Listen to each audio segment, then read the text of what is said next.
Hello, and welcome to the Tuning In podcast. I'm Dana Evans, your inner voice and emotional support coach. In this podcast, we explore the deep wisdom that lives in our bodies, emotions, and inner voice. Together, we'll shed the layers that no longer serve us, creating space to tap into the flow of life and experience true ease. So, are you ready to join me? Let's dive in.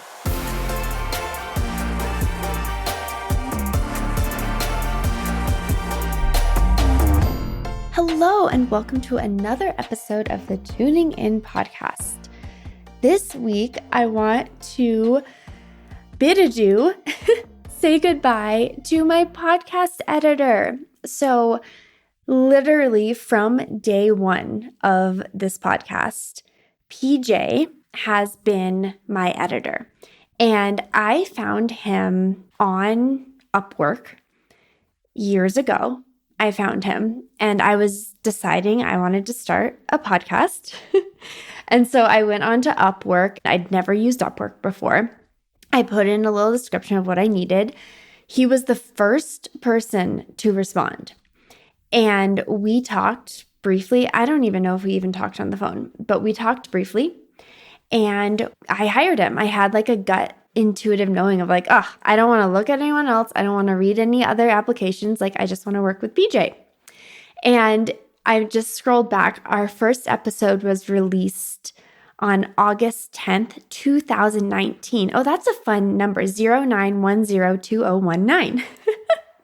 So August 10th, 2019. So 5 years ago, almost.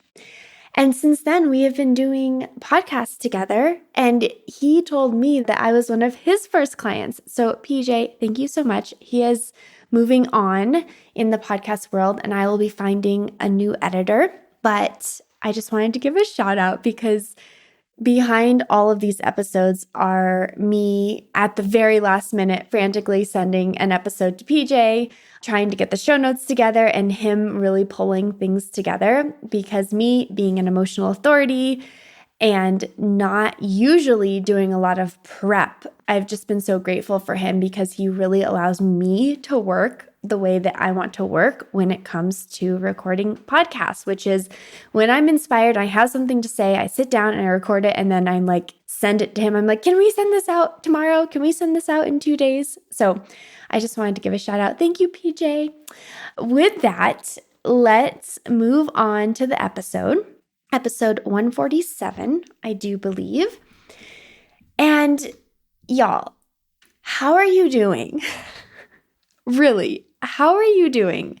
Because I honestly feel like every other person I talk to is in some sort of collapse. And I hope you're not. I hope you're doing really great. But I don't know what the heck is going on, but there's something going on in the water. And there's a lot of intense shifts happening to specifically, at least, people in my life. And I just keep seeing it and hearing it. And what's happened for me is that while in my direct life, like me, Mia, and John, things are good. We're like stable over here. The close relationships I have in my life, there's a lot of struggle for those people. And I think that I'm feeling that. And I also know I'm someone that a lot of people turn to, right, when they're going through stuff. And so I think I'm just picking up and seeing a lot of intense energy floating around. So I'm going to tell you a story of my own little breakdown, an abbreviated story of an experience that I had on my birthday week. And then I'm going to share with you what I did and also just share with you some really great tools to use when you are in turmoil, when things are tough, when you're having emotional surges, when you feel like you're having a breakdown, which could be leading to a breakthrough, or if you're feeling really low, or if you're feeling stuck in an emotional state and it doesn't feel good, or if sleep is really affecting how you're functioning during the day. Like, all of these things have an impact. And I want to share some resources that can help with that and help you when you're in that, because it just can be really difficult when you're in it to get the support that you need, and you don't know where to turn and you don't know what to do, and you can feel a little frozen or overwhelmed, and it's like, ah. And so I want this episode to be an opportunity for you to just allow yourself to listen and find resources that you need. So let's rewind to almost a month ago when I had my birthday. So that weekend leading up to my birthday, I was feeling a little uneasy. And sometimes this happens, okay? And it's not mine. And sometimes I'm picking up on something, okay? I didn't know what was going on, but I was like, whoa, I'm feeling like a lot of grippiness in my body. So my birthday comes and John goes out of town. He was going to be gone the entire week for a conference. So I was like, wow, how fun. Like I have a really open, spacious week. I have the house to myself. I get to like be a projector in my own energy. Mia and I are going to create our own little routines, and I'm going to sit down and record my emotions decoded program, which, spoiler alert, I have not done yet. It's all mapped out, but I have not booked a recording studio to do that. You'll know why soon during that week. And I just had this grand idea of how the week would unfold. I thought I'd feel great. Well, Monday morning comes around and I woke up feeling heavy and sad. And it's not totally uncommon for me on my birthday. I can feel a little morose, but this just felt really intense. And so I was picking up that something maybe was going on with someone in my life. But I'm like, oh, I don't know. Am I just making all this up in my body? What is going on? Is this me? Like I couldn't really separate what was going on. Well, as the day goes on, I was so low and I started crying. I don't know if you are experienced with this in your own realm of tears, but tears have different textures. And this tear texture was one of grief. So I was crying and I'm like, gosh, there's this ache. I feel like I'm grieving, but what the heck am I grieving? I don't know what I'm grieving. I don't feel like I'm grieving. If you want to know more about this, there is an episode that I recorded about the squirrel. I think it was called The Squirrel That Broke My Heart. And I talked about how this squirrel that I had hit while driving really broke me. It really destabilized me and led to like this deep experience of grief. But guess what? It wasn't because I hit a squirrel. It wasn't because I hit a squirrel. It was because the squirrel opened up this other grief within me. So I was reminded of that while I was lying there just crying. And then I found myself just sitting on the couch, just staring out the window, like not on Instagram, not on my computer, not listening to a podcast, not playing music, not doing anything, just staring, and tears running down my eyes and just feeling this sense of grief. And it was really intense. So then I reached out to this person who I was feeling something weird energy-wise about. And I was like, hey, are things okay? And they replied and they said, no. And that really, really caught me off guard because this person is like always okay. And I was like, oh my God. So my brain does what my brain does because maybe I listen to all these murder podcasts. My brain's like, someone's been murdered. They have been abducted, or someone broke into their house. Like something very, very bad happened. Like my brain starts panicking. So I was already like in this weird state. Then reach out to the person only to have my fears confirmed, but don't know why because they didn't tell me what was going on. And I went into a tizzy. Okay. It was the weirdest experience. All of my fears were just confirmed of something bad is happening, something went wrong, and my whole body went into panic. And then I was like trying to regulate myself. And I'm like, okay, let's go through this. Let's not go worst case scenario. I tried to call John to talk through it, but he was like, I have to run right back into my sessions. And I'm just sitting there like freaking out. Well, this person finally later on tells me what's going on. And weirdly, sorry, I'm trying to be really generic for privacy's sake all around. So it might sound like I'm telling the story weird. I'm just trying to keep it really neutral. But even though what was going on was in fact a big deal, compared to what I thought was going on, it wasn't a big deal, as in this is repairable, right? Like I was thinking something happened that couldn't be undone. In fact, that's what I said to that person. I said, oh my gosh, okay, I know this is serious, but I do have to say I'm kind of relieved because this can be undone. Whereas I thought someone was murdered. So I would think at that point that would kind of release what had happened. But there's like a whole backstory to this culmination of that conversation and some things that had been going on and energies I was picking up on and like a general disconnect that I had been having with this person and like a pulling away. Like there's all this stuff that was going on that led up to this. By the way, none of this was about me. It had nothing to do with me. I was just picking up on these energies and like redirecting my own energy and attention to other people in my life because I was like, this person doesn't have the capacity to engage with me right now. So I'm just going to engage with other people. So like I had been pulling away from that perspective. It wasn't like there was no problem with us, just to be clear. But that all being said, I would think that, okay, well, we hit this culmination point. Yes, something was wrong. And now I know. And now there are steps to resolve it and to clean up what had happened. Well, I did sleep well that night, but the next day I woke up feeling really heavy again.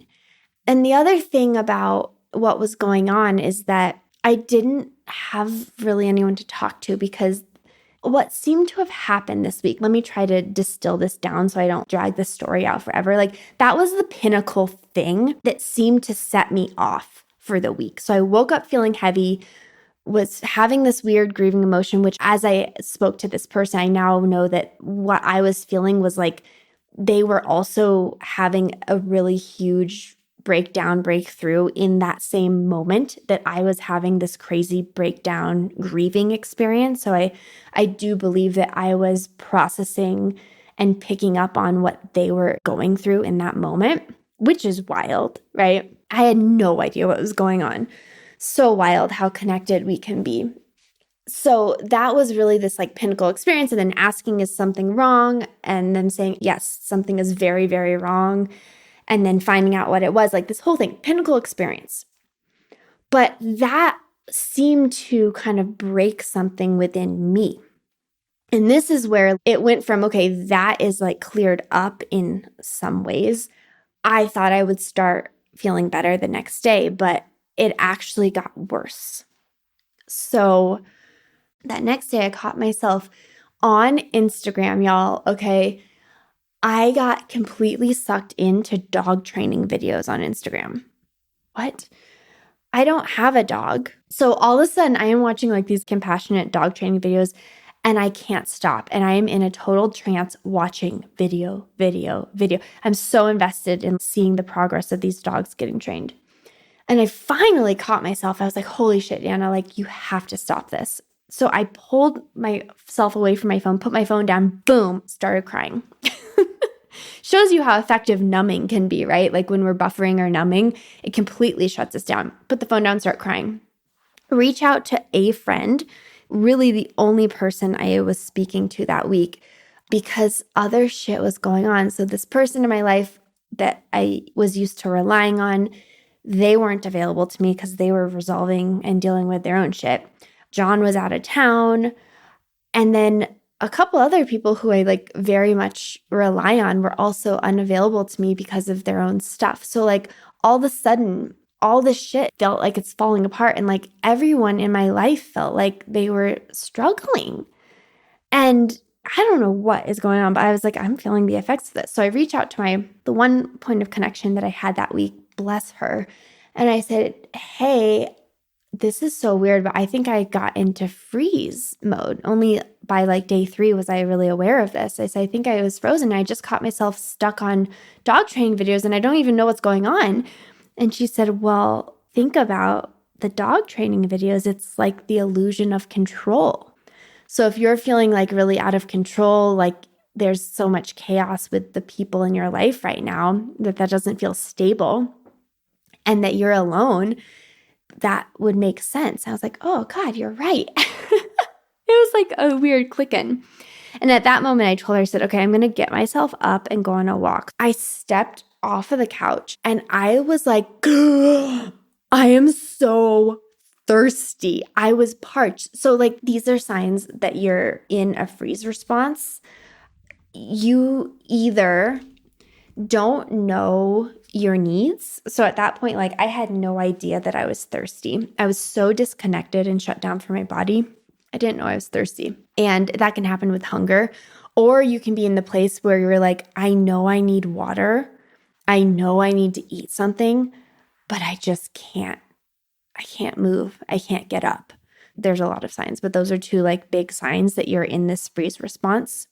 So I went on a walk and I shared this on Instagram, but I stopped at my favorite tree on the walk because I really was feeling isolated, which is so crazy because I love being alone. I love being left alone.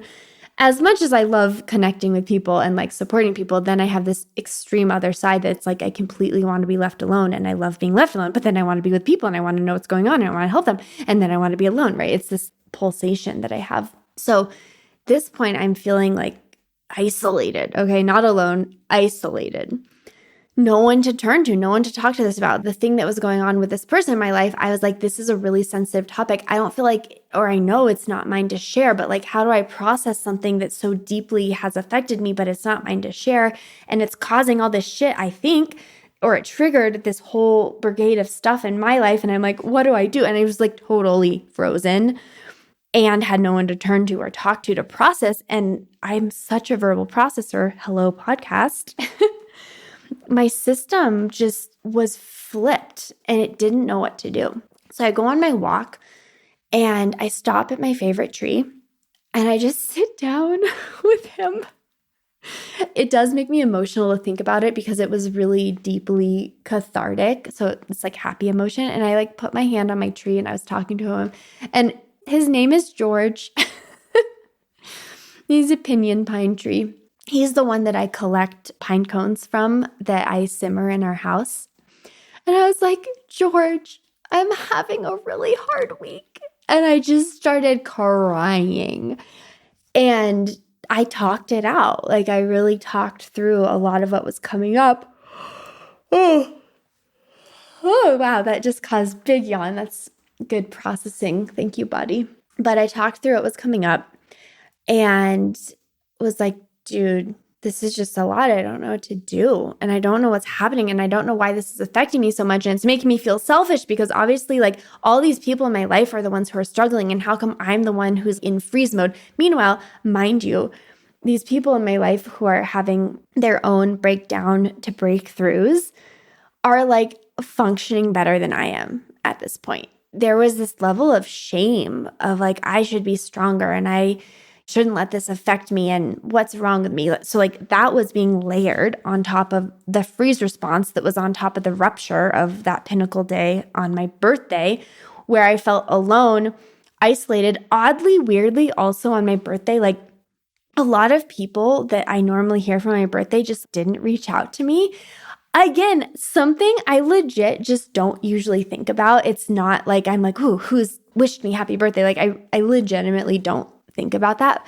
But when I was suddenly in this silo of isolation, I'm like, oh my God, no one loves me. No one cares about me. I'm alone. I don't have any friends. I don't have anyone to turn to. Everyone's struggling and I have to be stable. Like it was this crazy experience. And so, I talked through all that with my tree. I went through that whole week and I was in and out of numb, processing, kind of doing this alone. And then Friday, John came home and I was like, oh, thank the Lord. And I also had a wealth embodiment flow session on Friday morning with Victoria Washington. It's just like you move through emotion. And so I did that session. Then we had someone come to our house to do something. So I was like engaged with another person.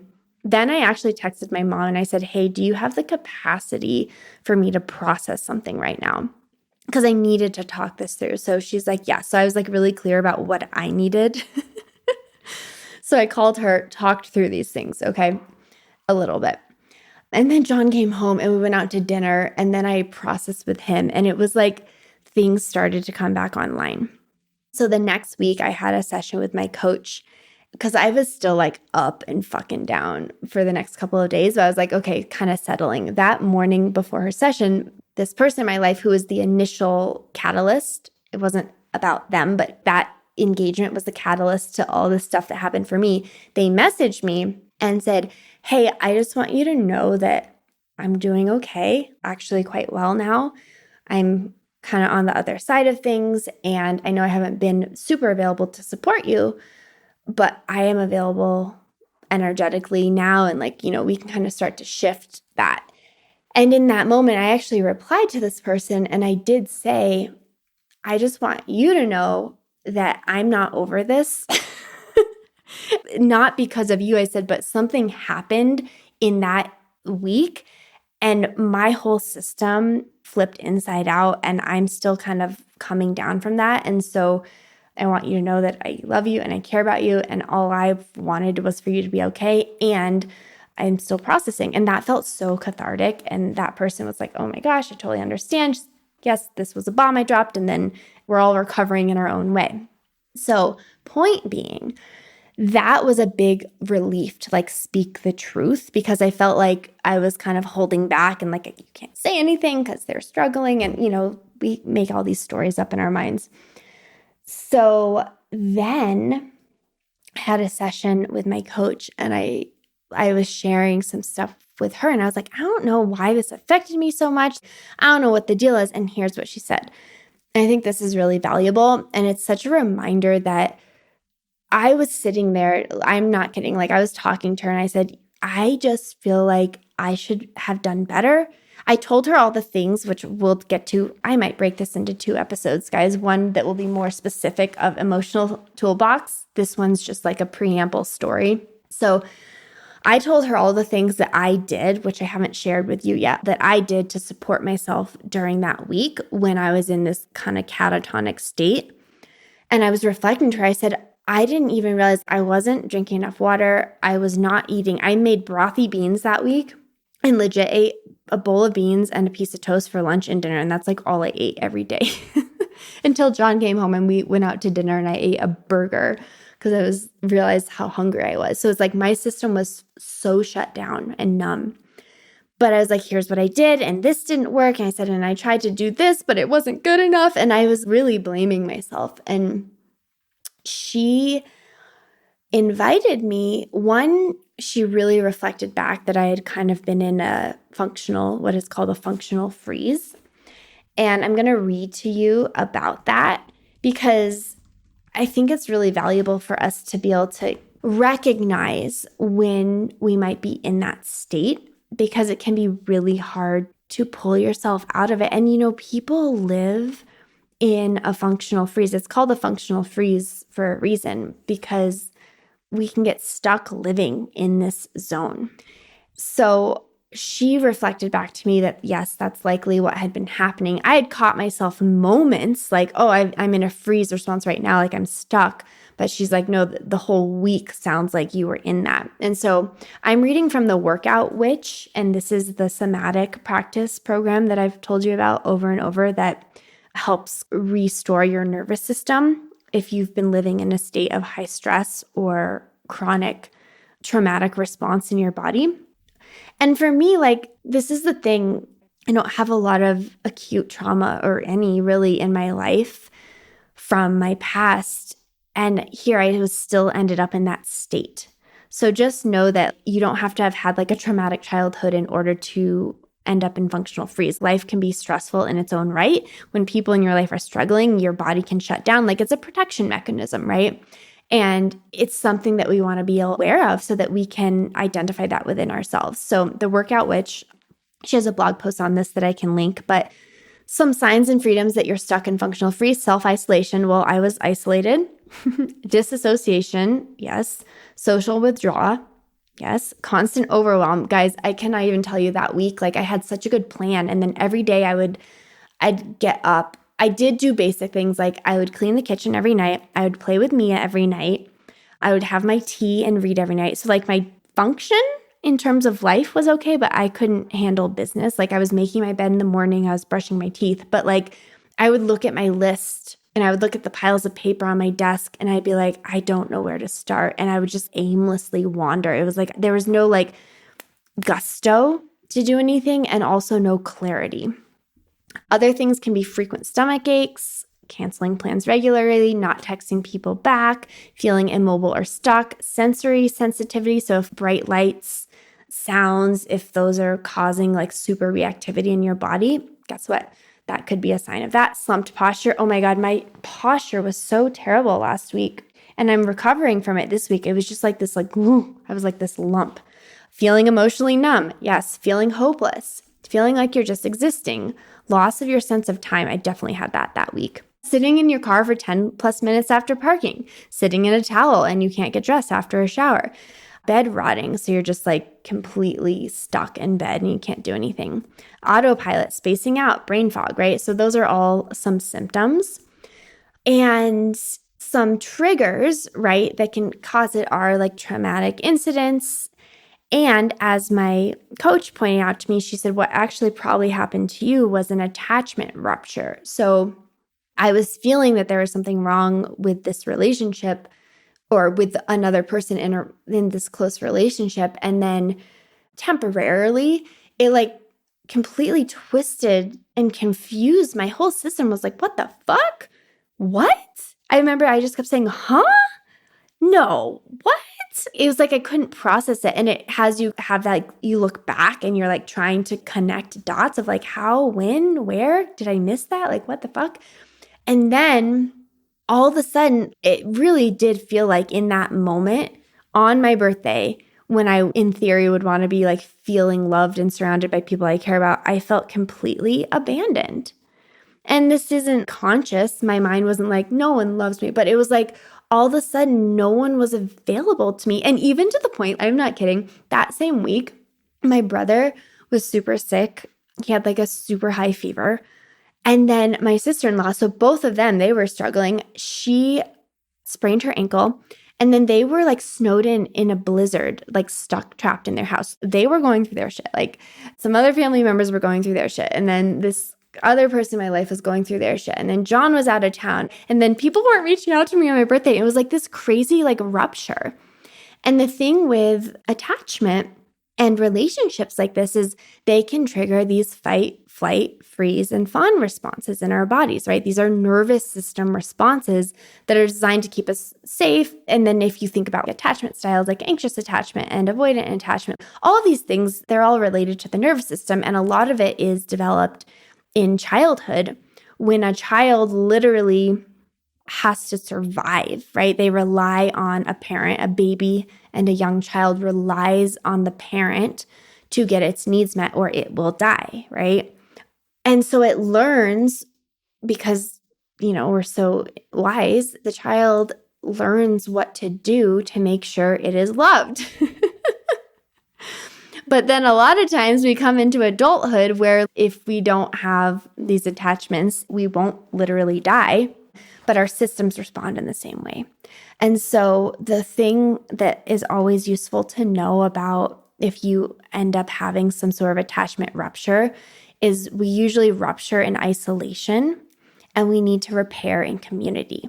So when I was talking to my coach about this and actually turning on myself quite a bit, saying like, I should have done better. How come I didn't catch this? I'm bad at my job. I can't be good at this work if I couldn't even get myself out of this response. Like I'm, just being honest, I was going through that. And she reminded me like, yes, you can do this to an extent, which you did on your own, but attachment has to be repaired in connection. And so she and I worked through some stuff that was coming up for me. And one of the things was anger. And, I'm pretty comfortable with sadness, but when she brought anger to the table, my body was like, no. And it kind of shut down again. It was like, no, that we can't be angry. We're not allowed to be angry. Other people are struggling. We can't be angry. But you know what?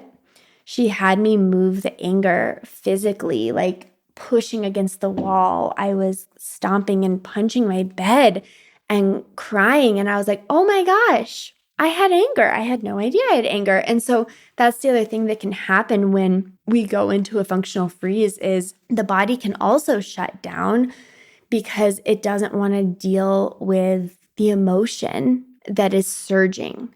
And so it's like, no.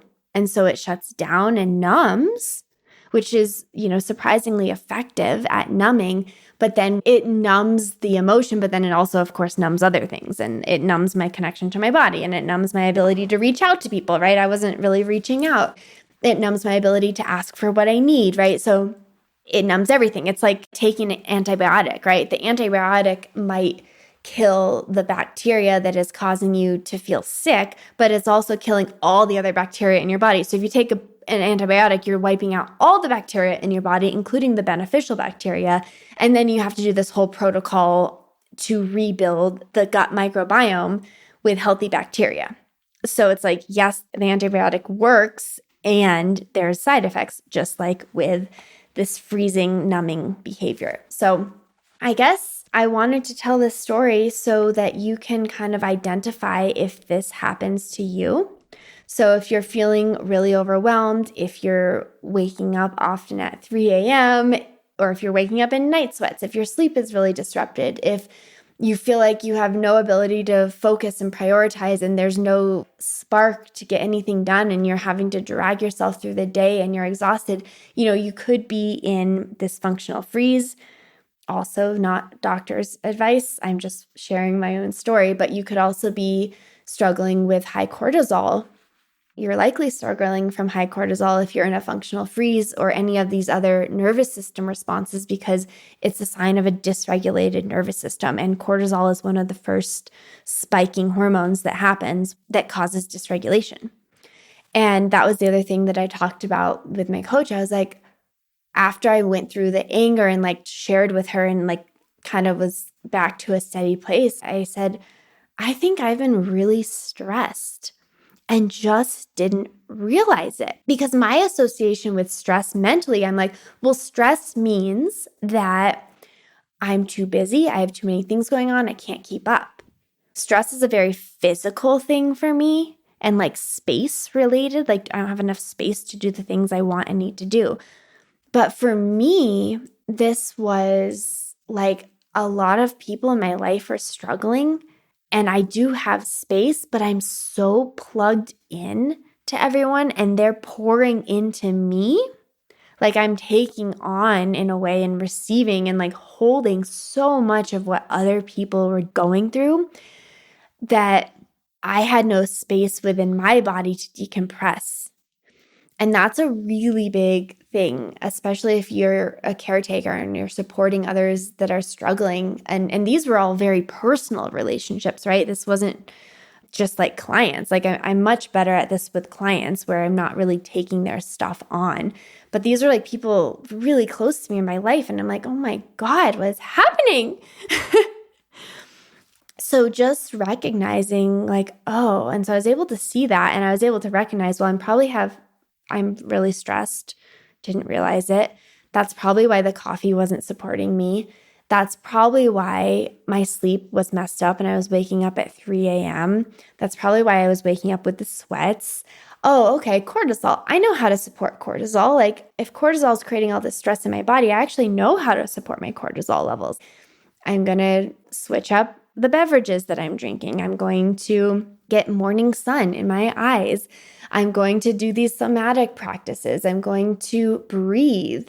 I'm going to take some supplements that support that. All of a sudden, it kind of gives you some clarity of oh, there's things I can actually do. Once you can break or at least become self-aware enough to realize what state your body's been in, then it gives you energy to support yourself moving forward, And that was the other thing that I kept feeling in my system. I was I'm pinging, I'm wanting the support, but nothing's coming back, right? Even my face program was removed for that week, I didn't have access to it. And it was like, that was like just another attachment that I had that was pulled out from under me. So it was like all of my attachments just got pulled away.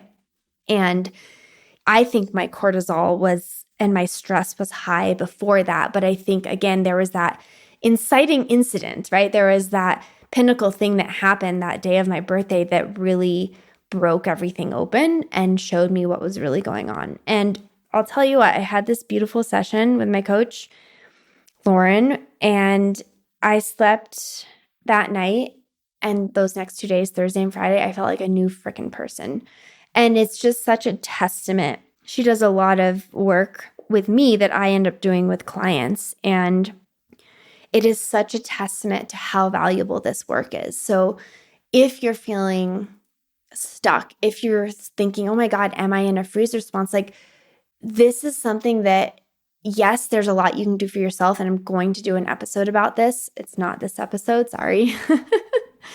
Yes, there are things you can do to support yourself. And I really believe in doing these things as much as you can when you're in a stable place, because then, if you get into a nervous system dysregulation, that's okay because you can kind of lean on these tools more heavily. If you're not using these tools and then you get super dysregulated, it's a lot more work. It's a lot harder to start doing new things, right? Like, we have to be so gentle when we're moving out of our freeze response and like deeply lower our expectations of ourselves. Because if you keep pushing and like raising your expectations, your body's going to shut down again because it doesn't feel safe.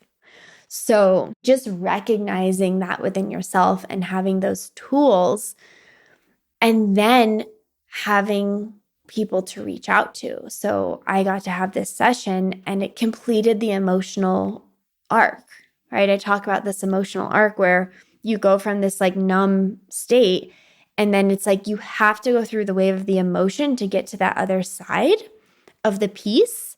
I couldn't get there because I was so numb that I felt some emotion for some of those days, but most of the days I felt just low and heavy and dense, but the emotion wasn't really moving. And part of that is because a lot of that emotion was anger, and I wouldn't let anger move. I was like, well, anger's not okay, sadness is. Not consciously. I didn't know that was even freaking there, but that's what my body was doing. And so then you get to work with someone and actually work it out. It's a complete 180. Like, I felt like a new person. I'm like, oh, thank God. This was really intense. And so it was a week and a half of that. And then it completely shattered it and integrated it, right? So it resolves and integrated because it wasn't actually about the thing that happened with that person in my life. Like, that wasn't the thing. It was the straw that broke the camel's back. I'd been taking on too much, being poured into by others too much for too long without unhooking and unplugging and pouring into myself. Then all of a sudden I had all the rugs pulled out from me all at once, and I was alone and isolated and frozen. But now I'm back, and it was a week and a half, and I was, relatively aware during that time, but it is crazy to look back. You're like, dang, that stuff's so crazy. So know that, be able to identify these signs that if that's happening within you. And then Lauren and I created a little protocol for if this happens again. And a couple things she reminded me of is that if you're in a freeze response, it's really healthy to be able to get moving. And for me particularly, to sweat. And then movement encourages more movement. So once you're moving, it's like a body in motion stays in motion. Once you kind of get your body moving, it's like, okay, what's next? What's next? And that's going to kind of like jumpstart the engine when it feels like it's stalled out. So anything you can do to get moving is a really healthy thing. And then to move the emotion out, like what I did with the anger, like I physically punched the bed and I stomped and I pushed on a wall, and it was like, oh, it felt so needed to move things out versus them laying stagnant in my body and or turning on me. So if you find yourself turning on yourself a lot, we talked about this in the Befriend Your Body episode, but if you're like really I was getting hypercritical of self, and that's also a good sign of like, ooh, what energy and emotion am I taking that's sitting in my body, and then am I using it against myself versus letting it move through and move out?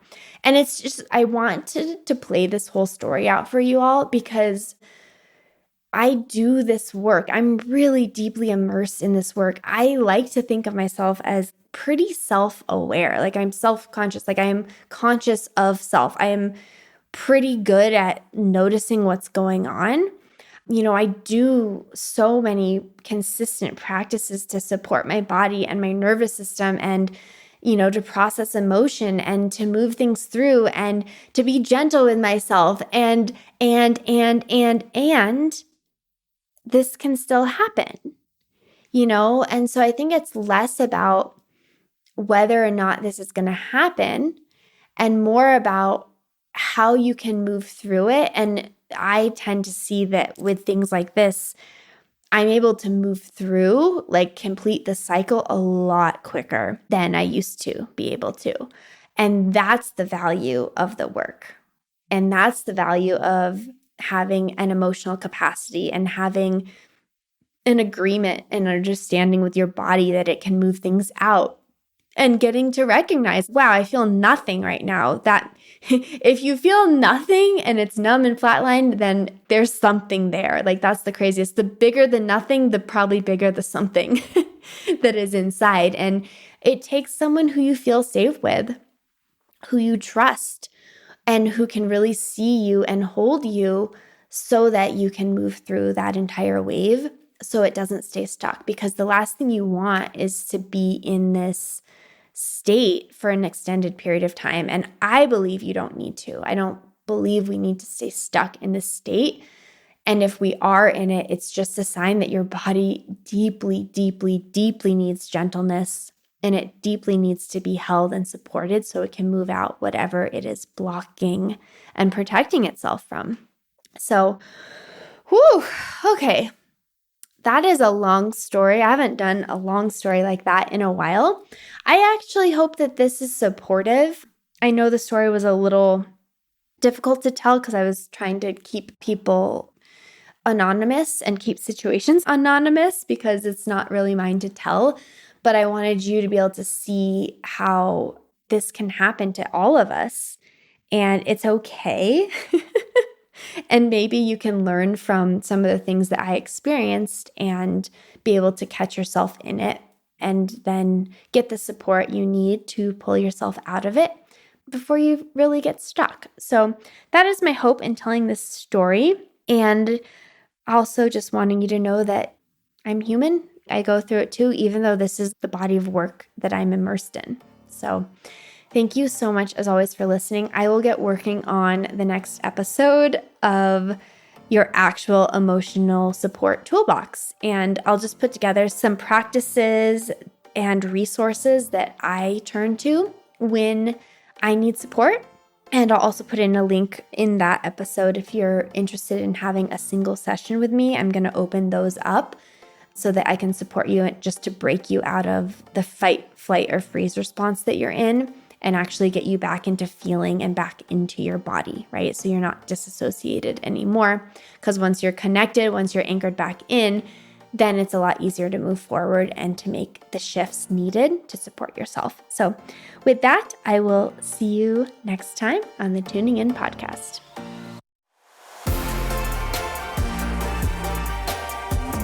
Thank you for joining me in another episode of the Tuning In podcast. If you loved this episode, please rate and review it or share it with a friend. If you want to go deeper into the realm of emotions and learn the language of your body, check out my audio course, Emotions Decoded, at alignful.com/audio. As always, you can follow along with my journey on Instagram at Dana_Evans. See you next week.